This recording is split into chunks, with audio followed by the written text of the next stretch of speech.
Programme کا آغاز ایک اہم ترین خبر کے ساتھ جو کہ اب سے تھوڑی دیر پہلے وزیر اطلاعات عطا تارڑ صاحب نے اس کا اعلان کیا ہے۔ یہ خبر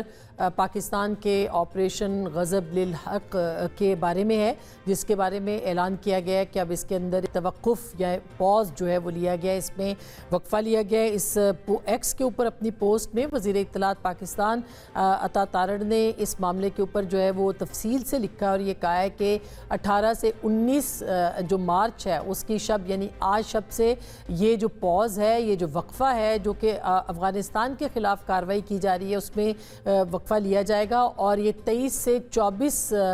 جو مارچ ہے اس کی رات تک درمیانی شب تک یہ پاز جو ہے یہ رہے گا۔ یہ بھی انہوں نے یہ کہا ہے کہ یہ جو برادر اسلامی ممالک کی درخواست کے اوپر جو ہے یہ کارروائی روکی گئی ہے اور وزیر اطلاعات کے مطابق سعودی عرب، ترکیے اور قطر کی جو درخواست ہے اس کے اوپر یہ کارروائیاں جو ہیں وہ روکی گئی ہیں اور پاکستان نے یہ اہم ترین اعلان جو ہے یہ کیا ہے۔ یہ بھی کہا ہے کہ خیر سگالی کا جذبہ اور جو ہماری اسلامی روایات ہیں اس کے عین مطابق جو ہے وہ عید کے موقع کے اوپر ان کارروائیوں کو روکا گیا ہے۔ یہ یاد رہے کہ وزیر اعظم قطر کے مختصر دورے کے حوالے سے ان کی اطلاعات آئی تھی کہ وہ وہاں پہ جا رہے ہیں اور اس کے بعد اس دوران اس اعلان سے پہلے جو اسلامی امارات کے یعنی افغانستان کے جو قطر کے اندر سفیر ہیں سہیل شاہین، ان کی ایک خبر آئی جو کہ ٹولو نیوز جو کہ افغانستان کا نیوز چینل ہے اس نے اس خبر کو جو ہے وہ شائع کیا ہے۔ اس کے مطابق انہوں نے یہ کہا کہ افغانستان تحریری طور پر یہ یقین دہانی کرا سکتا ہے کہ افغانستان کی جو سرزمین ہے وہ پاکستان کے خلاف حملوں کے لیے استعمال نہیں کی جائے گی۔ یہ یاد رہے کہ اس سے پہلے پاکستان جو ہے وہ یہ مطالبہ کرتا رہا ہے، 3 جو راؤنڈ ہوئے تھے پاکستان کے اور افغانستان کے، ان تینوں راؤنڈز کے اندر پاکستان یہی کہتا رہا ہے کہ آپ یہ یقین دہانی کروائیں کہ افغانستان کی سرزمین جو ہے وہ استعمال نہیں ہوگی پاکستان کے خلاف، لیکن افغانستان نے یہ یقین دہانی نہیں کروائی تھی۔ آج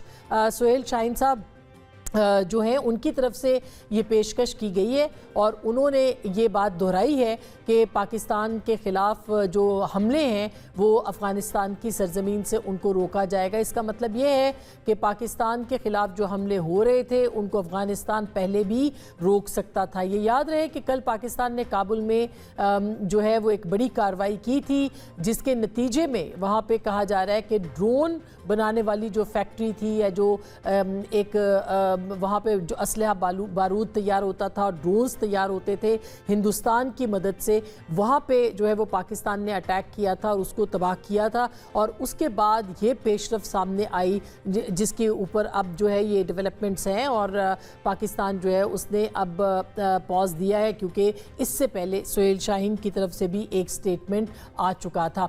یہ بہت ہی اہم موضوع ہے اور پاکستان اس معاملے کو لے کے آگے جا رہا ہے۔ پاکستان نے یہ کہا تھا کہ جب تک ان تمام لوگوں کو جو دہشت گردوں کو جو کہ وہاں موجود ہیں اگر افغانستان چاہے تو وہ پاکستان کے حوالے کر سکتا ہے، اپنی سرزمین کو پاکستان کے خلاف استعمال کرنے سے روک سکتا ہے۔ ٹی ٹی پی سمیت BLA اور دیگر جو تنظیمیں وہاں پہ موجود ہیں ان کے خلاف جو ہے وہ کارروائیاں افغانستان میں افغانستان کی سرزمین سے ہو رہی ہیں ان کو روک سکتا ہے۔ بہرحال یہ ایک اہم ترین جو پیش رفت ہے اس کے بارے میں آپ کو آگاہ کرنا تھا۔ دوسری جانب ایران امریکہ اسرائیل جو جنگ ہے وہ اب ایک اور مرحلے میں داخل ہوگی۔ اب سے تھوڑی دیر پہلے اسرائیل نے ایران کی جو گیس فیلڈ تھی اس کے اوپر اٹیک کیا ہے اور اس سے پہلے ایران نے خبردار کیا تھا کہ اگر ایران کی گیس فیلڈ کے اوپر اٹیک کیا گیا تو اس کا سخت رد عمل دیا جائے گا، لیکن اب سے تھوڑی دیر پہلے اس بات کی تصدیق کی جا رہی ہے کہ ایران کی گیس فیلڈ کو جو ہے وہ اڑایا گیا ہے اور وہاں پہ بڑے پیمانے کے اوپر جو ہے وہ اب گیس جو ہے اس کا اخراج ہو رہا ہے۔ یہ ایک بے حد خطرناک ڈیولپمنٹ ہے جو کہ اسرائیل کی جانب سے دیکھنے کو ملی ہے افغانستان کے حوالے سے، اور اس حوالے سے ہمارے ساتھ اس وقت خالد چشتی صاحب موجود ہیں ایئر کموڈور، ان سے ہم بات کرتے ہیں کہ وہ اس معاملے کے اوپر بات کریں گے۔ السلام علیکم خالد صاحب، بہت بہت شکریہ ہمیں وقت دینے کا۔ میں جاننا یہ چاہوں گی کہ یہ جو افغانستان کے ساتھ پاکستان کی جنگ اور اس کے اندر وقفہ پاکستان نے اناؤنس کیا ہے، کیا اہم مقاصد پاکستان نے حاصل کیے ہیں، کیا اہداف حاصل کیے ہیں، اور کل جو کارروائی کی گئی تھی اس کے بعد آج یہ اعلان، یہ کس تناظر میں آپ اس کو دیکھتے ہیں؟